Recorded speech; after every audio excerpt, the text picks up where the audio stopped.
Lakin biz də dünyanın əksər ölkələrində 1997-ci ildən etibarən isə Azərbaycanda hər il bu gün təntəranla qeyd olunur. Ey könül, ümmanlar coşsun səsində, sözün qanad açan günüdür bugün. Bütün insanlara mən uca səslə deyirəm, kitablar edir bugün.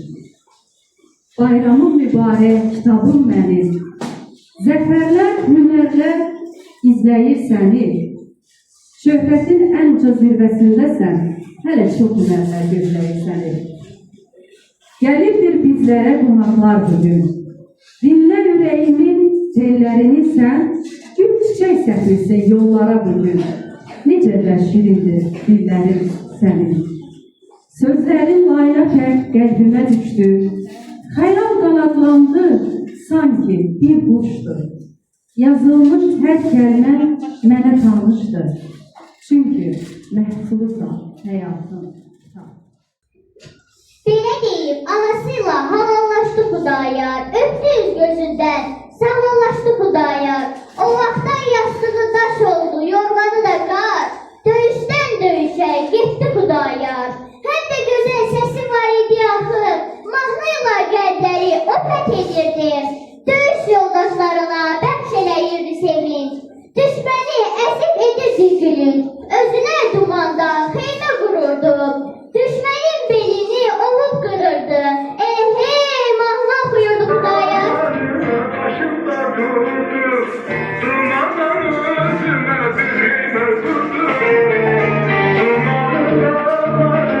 Başımda durdu, dumandan özüme birine durdu. Geçti hayalımdan güzel yurdu, dumanın başımda.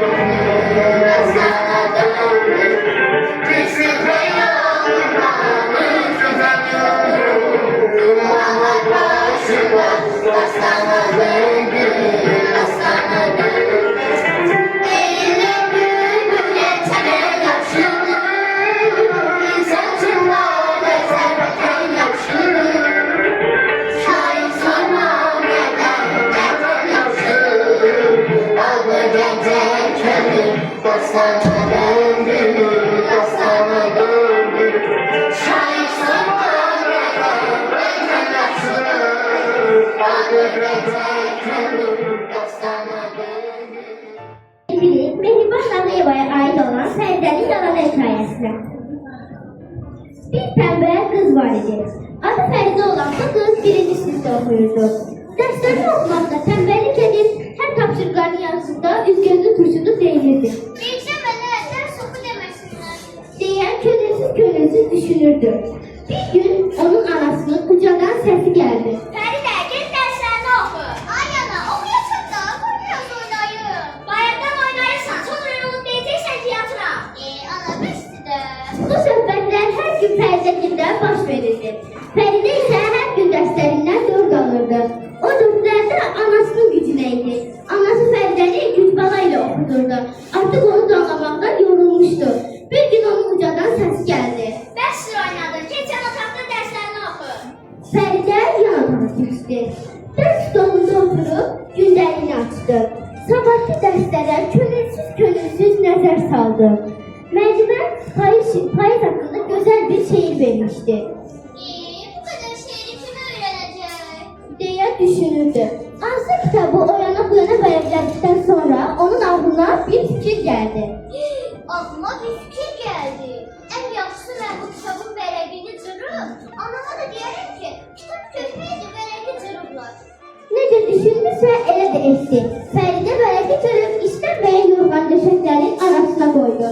Daha sonra isə cəld anasının yanına həyətə qaçdı.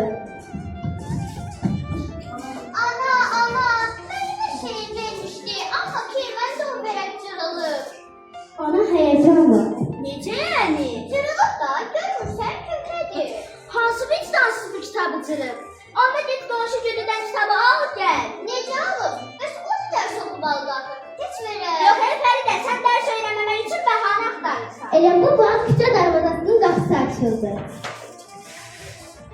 Gələn Fəridəgilin yaxın qohumu olan Səkinə xala idi. Hoş gəlmisən Səkinə. Xoş gördük. Sevinç, necəsən? Yaxşıyam, sən necəsən? Yaxşıyam. Bəs mənim balaca balam Fəridə hanı? Buradayam Səkinə bebi. Xoş gəlmisən. Xoş gördük Fəridə. Fəridə dərslərin necə gedir? Bibi belə də. Səkinə xala uzaq şəhərdə yaşayardı. Onun hər gəlişi toy bayram olardı. Anasının başı qarışmışdı əziz qonağı qarşılamağa. Fəridənin də əlcən sanki fürsət düşdü ki, sabahki dərslərini hazırlamasın. Ana Fəridəyə har qaş göz, hər inciməcək sözü dinləmirdi.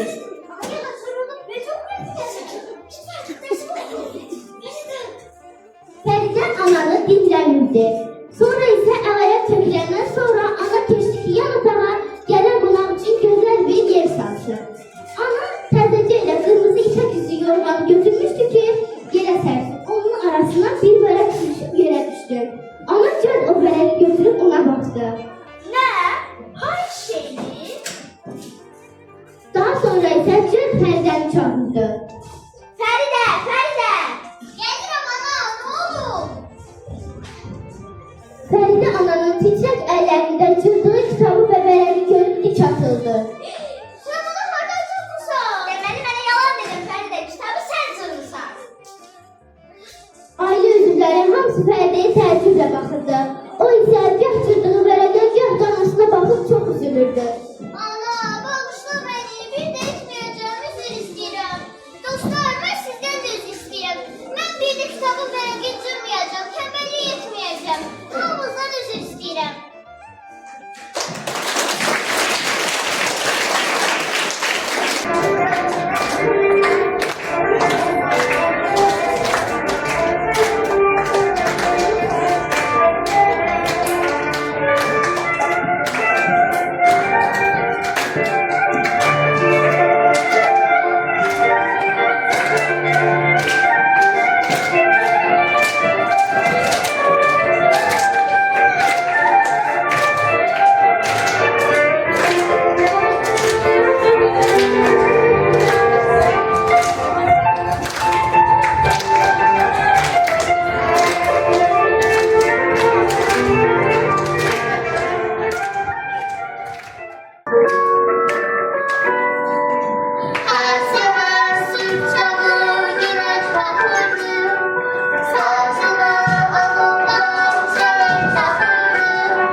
Bu güzel hikayelerin, bu güzel şiirlerin müəllifi, gözəl qonağımız Mehriban xanım Nağıyevaya verək.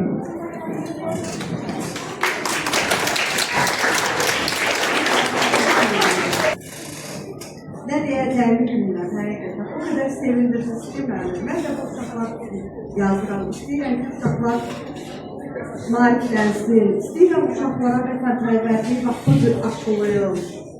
İstəyirəm uşaqlarda məhdudiyyətlər olmasın. Onlar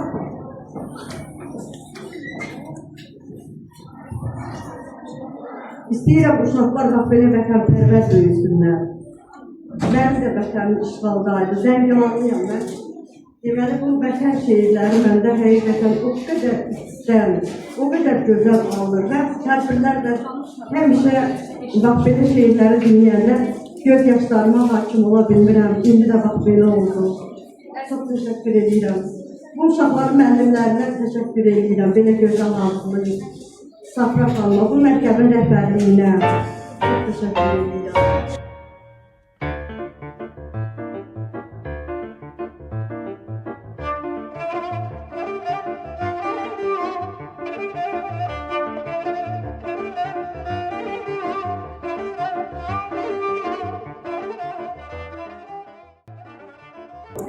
Bugün bizim hansı ki şagirdlerimiz seçilir, onlar 5A sinif şagirdleridir. Onların çok vətənpərvər bir kanun sinif rəhbərləri var, Pərvanə müəllimə. Hansı ki, buradadır Pərvanə müəllimə, gəlin bura. Qəlbi, gözü hər zaman Qarabağ deyən, şəhərlərin ağlayan, qazilərin sevən, Azərbaycanın sevən, dininə, dilinə, prezidentinə, təhsilinə, vətəninə, xalqına xidmət edən bir xanımdır, bir müəllimdir. Bizim çox həddindən artıq geniş bir kitabxanamız var, zəngin bir kitabxanamız var. Sabra xanımın sayəsində, Gonca xanımın sayəsində bu kitablardan bizim körbələrimiz, bizim balalarımız, şagirdlərimiz hər biri bəhrələnirlər. İnşallah o balalarımızın səsi ucalardan gələcək. Əminəm ki, bu balaların içində Mehriban xanım kimi bir yazar da olacaq. Səbra xanım kimi bir dilçi olacaq.